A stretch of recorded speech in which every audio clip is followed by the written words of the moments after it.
tunay na best friend niya, sinabi ko nung araw, ang tao, hindi ako. No? Ang tao ang kanyang mahal na mahal. Alam niyo, makikita ko yan eh. Pagdating kami ng aeroplano dito.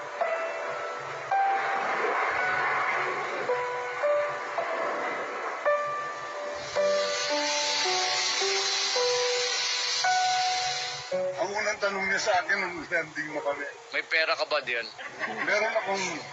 meron yata akong $550 na Hong Kong. Kasi galing kami Hong Kong eh. Yeah. Yun lang ang naman ko, at saka may card ako. Sige, pagdating natin sa airport, pakain mo lahat sa kasama natin sa aeroplano. Gutom na gutom lahat yan. Palitin sila og jacket kay Bugnaw Mandiri.